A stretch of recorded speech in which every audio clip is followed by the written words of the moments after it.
BBS 4th year Fundamentals of Investment Unit 3 Investment Information and Securities Transactions Important Numerical Questions. Important numerical question number 3.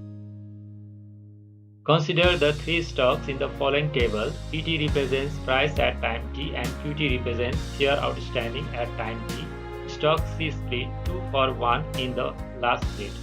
अब यहाँ हामीलाई stock A, B र C दिएको छ, यसको base period price दिएको छ र नम्बर अफ शेयर आउटस्ट्यान्डिङ पनि दिएको छ। त्यस्तै गरी पिरियड 1 को प्राइस दिएको छ र नम्बर अफ शेयर आउटस्ट्यान्डिङ दिएको छ। त्यस्तै गरी पिरियड 2 को प्राइस दिएको छ र नम्बर अफ शेयर आउटस्ट्यान्डिङ दिएको छ। अब हामीलाई ए नम्बरमा calculate the rate of return on a price weighted index of the three stock for the first period भनेर सोधेको छ। अब हामीले ए नम्बरमा हामीले रेट अफ रिटर्न निकाल्नु पर्ने हुन्छ फर्स्ट पिरियडको base on price weighted index.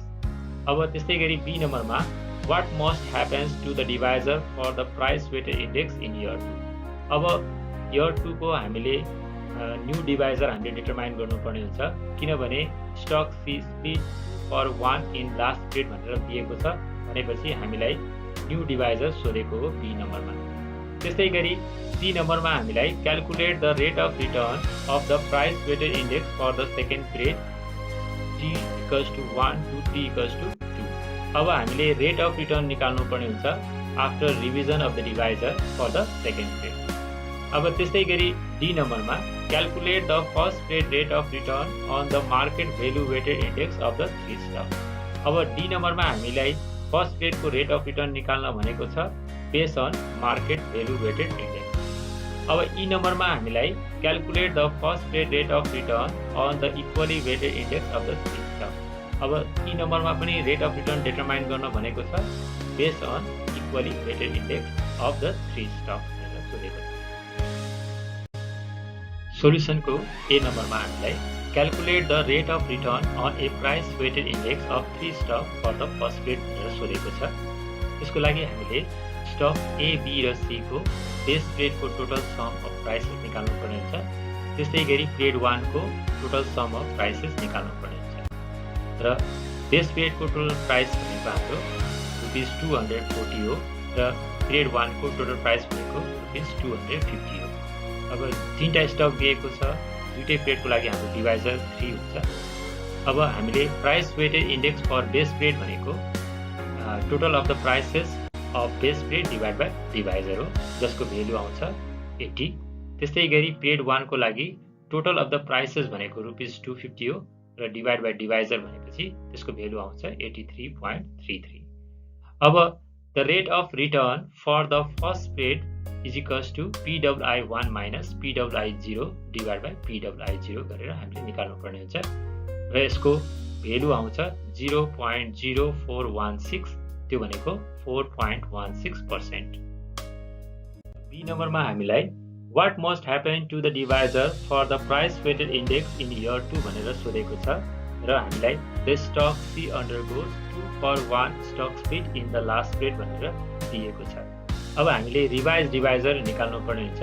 Revise divisor equals to sum of prices after split divide by sum of prices before split multiply by previous divisor.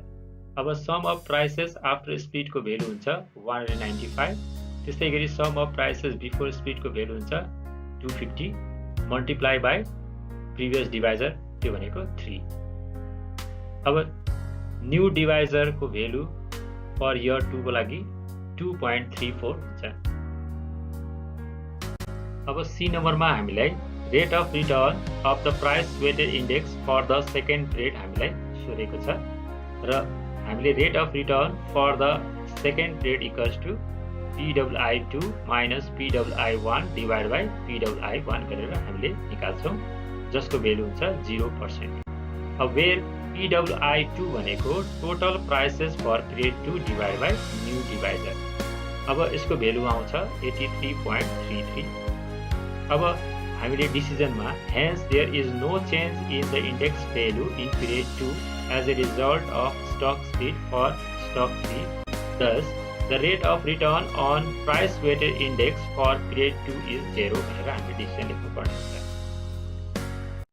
अब डी नम्बरमा हामीलाई calculate the first trade rate of return on the market value weighted index of 3 stocks भनेर सोधेको छ।